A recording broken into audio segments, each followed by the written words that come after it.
Hey guys, so Ma Nithya Swaru, I'm not even going to attempt to pronounce the last name.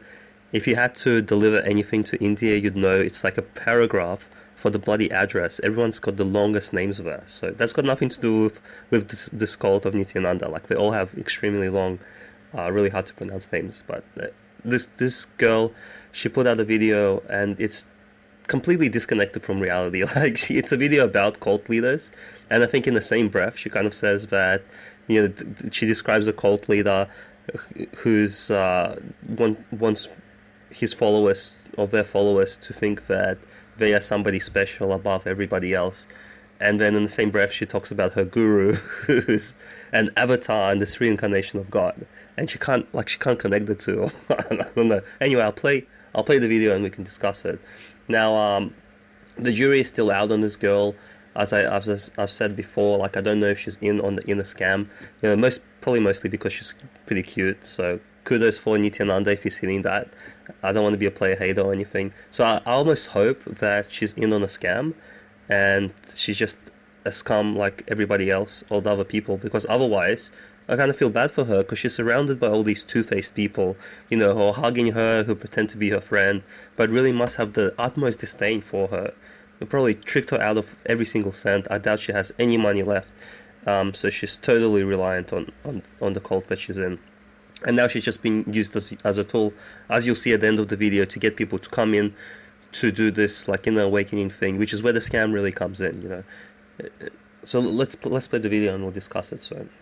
A cult leader is someone who wants other people to praise them, to worship them, to glorify them, and to consider them as something better than others because of the experiences they've had.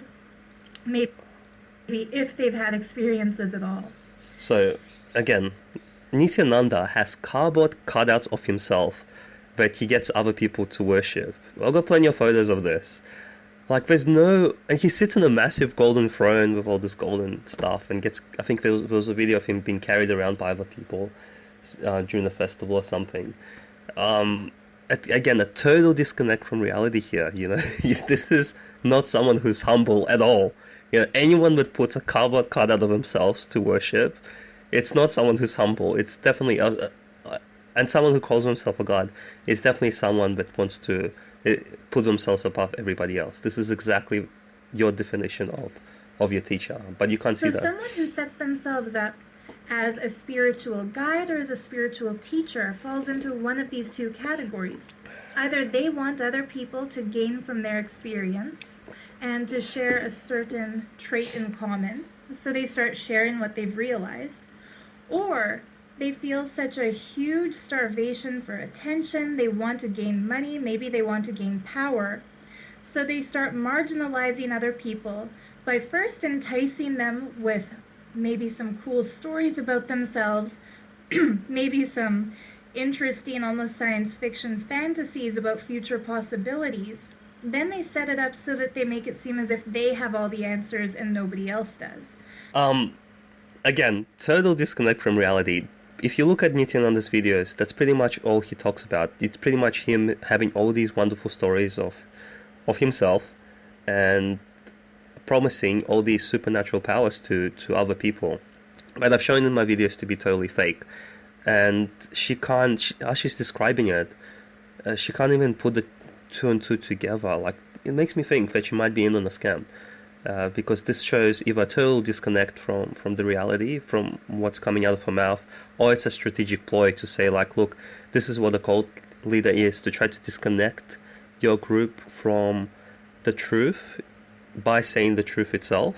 So I do agree with this is what a cult leader does. One of the many things a cult leader does. He does other stuff, like Nithyananda certainly wants money, and he does that by getting people to come in to do this inner awakening thing. So just because he offers a lot of stuff for free at the beginning doesn't mean that he doesn't want money or power, which he obviously does. But let's go on. And from there, people are hooked. That's when they can entice them into joining a cult. Now, just based on this model that there are two kinds of spiritual teacher, we can see the difference between a fanatic and somebody genuine in just about any religious dynamic, any religious setup. For example, if you just look at the spiritual people on YouTube who are sharing in their YouTube videos, a lot of them will be sharing cool experiences and cool stories in a way that just sets themselves up as something like a catalyst for world change without making it seem possible for others to also be going through the same kinds of experiences. Others will be sharing experiences and sharing stories, but in a way that's made very clear others can also have the same things happen, and all together we're going to catalyze a new future for the world that's more harmonious, that's more beautiful, that's more enjoyable for all. If we look at this in a more religious framework, we can see that there are some religions, entire groups of people, who claim that their way is the only way, and if anyone disagrees, then those people are doomed to eternal suffering. There could also be religions that feel if other people don't agree, then those people should be murdered and killed if they don't agree to convert.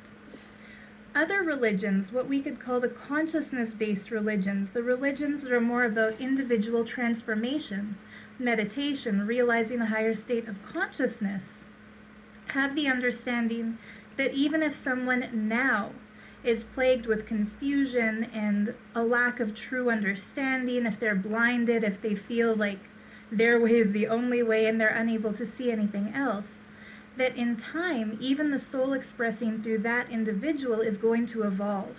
And in a future lifetime, they will also realize the truth. Okay, total misunderstanding of religion itself. Like all her spirituality is based off Hinduism, and Hinduism is very, very strict, and it's similar to what Christianity is. So Christianity, I don't want to go too much into this, but just to simplify it, Christians believe that it's Jesus who's going to judge you, just like Indians believe that it's Kali or whoever is going to judge you at the end of the day. So it doesn't matter really which religion you follow, that's just the person who's going to be there after you die, deciding where you're going to go, or how you're going to be reincarnated or whatever. So they both have very strict kind of ideas to them if you really follow it. But apart from that, apart from her nice little sly attack on Western religions, which she's doing here, there's cults in both groups, and a cult is a bit separate to the religion itself, because even if a religion says that this is the only path, it doesn't necessarily make it a cult. That just makes you focus on whatever religion you're concentrating on. The same thing happens in Buddhism. Theravada Buddhism or whatever group, they all have their own infighting where they choose, where they will, certain teachers will say, this is the only way to enlightenment, or this is a better way to enlightenment than your way. There's all this infighting always goes on between different groups. So just because one is Western, which is really nice to hate on, and one is Eastern, and you don't really understand what it's all about, doesn't make that religion any less kind of divisive, so to speak. But nonetheless, that's not very important here. Those consciousness-based traditions very rarely try to convert others, and definitely don't terrorize others, because they have the patient approach, like a delayed gratification approach, to realizing something far beyond heaven, something called Swarga. Maybe I'll put a little link again somewhere around here to explain what Swarga is. Again, total disconnect from the truth, from history. Maybe even not as gung-ho about converting people, but certainly Hinduism is quite a strong religion, and they do hold to the roots very, very strongly. And you see fighting, like, I might agree, I'm not a big fan of Islam, but you always see this fighting between Hinduism and Christians and Hinduism and Muslims in India. And for somebody who's traveled to India, as I'm assuming she has a bunch of times, for her not to know that there's huge fights where Hindus go out and even blow up Muslim mosques and stuff, and vice versa, of course, as Muslims tend to do. For her not to know that this stuff happens, that they do try to convert each other, and they do try to, hold on to the religion as a culture, more or less. For her not to know that is just really, I don't know. she should know that stuff. She should know that stuff about the roots of her own, consciousness-based religion that she's claiming that she follows. But I guess because she's in a cult, she doesn't really know anything about that stuff. So let's go on. Leaders that emerge from these different kinds of traditions, whether New Age, Judeo-Christian, Islamic, or Hindu, will all express in vastly different ways. Now, what's emerged in the Western world that we call cult is something that's emerged out of a social religious dynamic in which the antithesis to religion is atheism. When people feel like they want something different than religion, but that's still spiritual, and without any possible understanding of any form of religiousness other than the Judeo-Christian, Islamic, or the Abrahamic traditions, they try to emulate a prophet figure or a Christ figure. It's like that martyr complex can be somebody who's like trying to be the perfect follower in that kind of tradition, or the Messiah complex could be what's describing someone who's trying to lead that sort of a tradition. When a cult emerges in the West, the first thing the leader wants is complete compliance by the followers. There's an interesting TV show that I stumbled across the other day. I'm in Canada now to renew my passport and visa before I go back to my guru. Okay, so the point she's trying to make here is that a cult leader in a Western tradition is going to be different from a cult leader in a Eastern tradition. And I agree, there's both groups have cults. All religions will have a cult. Islam has a cult. I kind of tend to think Islam itself is a bit of a cult. And but she's trying to say there's a different framework for the kind of cult that's going to emerge from there. And maybe that's I would agree with that, but it doesn't mean that cults aren't going to emerge from Eastern religions. And in fact, they do. There's a bunch of cults from Eastern, based on Eastern philosophy, Eastern mysticism. A lot of the Western cults that she's probably thinking about actually have Eastern roots, if you look back at it. So, I understand her point. I agree with that point. But again, she's missing her own point that her cult is still a cult, but it's just structured a bit differently, and to I guess a Western one, which I agree with. Who's Adinam in India. So only when I'm here, once in a while, I'll flip on the television to see what's going on in the world. And it's a show in which an ex-Scientologist explains what happened to her when she was following Scientology. It gave me such a clear perspective on what a cult actually is. It convinces members that by doing certain things they'll gain certain powers, but they never actually gain those powers. But they go further and further into debt, and they're constantly living in fear that if they speak out against that system, or if they say something that disagrees with the leaders of that organization, or if they decide to leave. So this is hilarious, and I think she's cracking up a little bit herself. So she's talking about Scientology, which gives this hope and promise of supernatural powers that never materialize. Like I've shown in the other videos, like in the videos, these people, I'm not sure if she had a video up, but certainly Amrita and Devanatha, they had a video up, and these people are very close. So they had a video exposing the fraud, and they took it down straight away. So what's that all about? So you've seen these powers as being exposed as fraudulent. So Nithyananda is doing exactly what you're saying. He's got people hopping up and down, pretending to levitate and stuff like that. So he's doing the exact same things you're talking about, right? And you're trying to say that he isn't like that when he's word for word what you describe him to be. And look, you try leaving and being critical of Nithyananda, and that's when you're going to see all the attacks. There's plenty of people who left Nithyananda who've been threatened, who've been assaulted in India.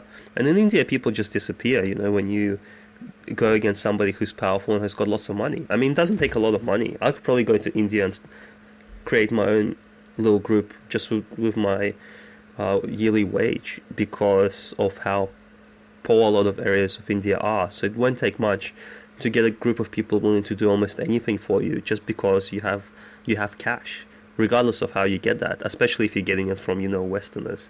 which this isn't an attack on all Indians, but I'm certain there are Indians who have a little bit of disdain for Western culture and white people as well. So I don't think that's a such a huge statement to make. And in fact, I get this feel from Nithyananda's group, the way he's got his base in India itself and how he gets people to come to him. This is what makes me feel that, you know, girls like her or Amrita and Devanatha aren't in on this inner circle, which is probably just Indian people that he trusts, I guess, more than the white people. That's what makes me think that she's not in on a scam, even though she is being used as a complete tool to get people to go there and, you know, waste a bunch of their money going to the ashram or whatever she called it. Anyway, let's go on.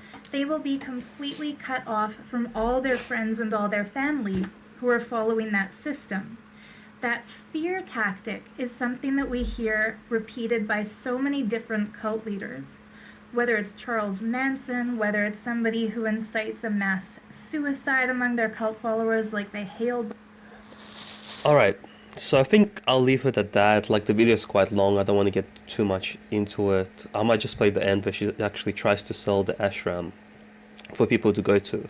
Now, just because Nithyananda doesn't want people to commit mass suicide or stuff like that, just because he's a bit more mellow on his cultish behavior, doesn't make him not after money, not being a cult. Like, if you look at these records of how much money actually is funneled through his ashram, and it really wouldn't take too many people. I mean, for $12,000 a pop, you would only need maybe a couple of people to run the place for a year, and realistically, he probably gets like 10 or 20 at least on average per year people who would sign up for this program, plus all the other stuff he sells. And so even though, and she talks a bit about like how he offers all this free stuff, you know, that's doesn't matter, you know. If you're getting a certain amount of people, so this is your business model, and if you're getting a certain amount of people through every year, spending a huge sum of money, that's better rather than a different cult model that might have all these other little courses that cost a lot less.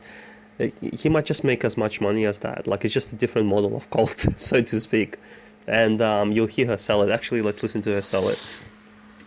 This thing, somewhere at the end. So she wants people to come and become open. By being in a community of beings who are all striving towards higher spiritual enlightenment, they really feel the safety of the community. Without any fear of being rejected, without any threat of being kicked out for disagreeing, they're allowed to once you paid the money. flower. Besides that, when it comes to superpowers like those that are illusory and that... Alright, so you can hear the video for herself. So that's her little sales pitch at the end for the $12,000 awakening seminar. And that is, she talked about before being separated from family, and you're going over to another continent. You're going to be separated from other people there. You're going to be eating the food and drinking whatever this cult wants you to drink and eat. So they're going to be controlling most of your life, when you go to sleep, I guess, when you wake up. And there's a lot of different techniques, putting people into heavy labor and stuff like that. She's probably beyond that already. So she's been used as a tool to get people to come. So she's on the top of the pyramid scheme. It's a good place to be, she's probably having a good time. Maybe they even pay for her trips now to go back and forward, depending on how many people she can sign up to come along as well. And, maybe it's good for her, but the people on the bottom are definitely going to be wasting their time and money with this nonsense. Like I said, I put out videos about all the magic techniques that they're using and proving that they're just magic tricks rather than actual magic, real thingies. So, yeah, the other thing I want to say is that if you look at Nithyananda's videos, it's all designed. So the scam comes in people going to this ashram in India, to going to see him and being locked in this community. Like when you listen to her, if you go to listen to that video, it sounds very cultish as she describes the community she's in, because it is. That's where the scam comes in, when people go there and they're locked into this place, so to speak. They spend a lot of money, so that's a big commitment. So they want to stick it out and see what it's all about, right? You pay $12,000, you're gonna stay there no matter what, right? So you're already committed. And if you listen to his speeches, he goes on about fluoridation, which I agree with. Fluoridation isn't the best thing. I disagree with it, but he uses it as a tool. He says fluoridation is bad. You won't be able to achieve any of these supernatural powers that we have if you're drinking fluoridated water. So that's also a technique for you to eventually come into this course, because most people are too lazy to order unfluoridated water and be drinking that all the time. Most people will still drink tap water, or if they're out, they'll have a coffee or something like that. So most people aren't disciplined enough, so they'll see this inner awakening thing as an opportunity to really develop their magic skills, because they'll be going to a place where they don't have any fluoridated water there. And I bet it's the water they serve is fluoridated, but if I had to guess. And he does the same thing with food as well. So I think he's mentioned in one of his videos how you have to eat a certain thing to awaken your powers and all this stuff. And of course, if you go to the inner awakening, that's another excuse for people to go, because then they can, eat all the stuff that you have to eat. So they'll get these magical powers. Everything she describes a cult leader does is what Nithyananda is doing, but she either can't see that, or because she's a scam artist herself, she's just going along with the program, reading from a script that maybe someone else even gave to her, who knows. But just getting people to go, and this whole $12,000 gig thing, it's to get the weakest of the weak. It's like in a hypnosis seminar, the hypnotist, if you go to a hypnotist show, the hypnotist is going to do a little exercise in the beginning to see which people are the most subjective to the hypnotism. It's not to say that the people that are the most subjective are unintelligent. Actually, intelligence and subjectivity are closely related, because intelligent people will actually try something out. I'm not suggesting you spend $12,000 on this, but in general, intelligent people will try something out, and after they try that, they'll be able to tell if it's good or not for them, and once they make the decision, they stick with it. But unintelligent people will just get stuck in a certain system. So depending on where the coin kind of drops, they'll just be into that system, and they're not really going to think about it. They'll just be stuck on that one track, whatever track, for whatever reason that they land on. Whereas intelligent people will try a lot of stuff out. And anyway, but that's what the hypnotist does. In the beginning, he'll do a little hypnotist exercise to see who's the most subjective, who's going to be the most open to his program. And this is what this whole $12,000 inner awakening thing is about. It's to select the people, because you got to be a total idiot to spend $12,000. I don't think I wouldn't even spend $100. I think that would turn most people away. So her excuse is to turn people who are going to be troublemakers. And look, $50 is enough to keep me away, and I would be a total troublemaker there.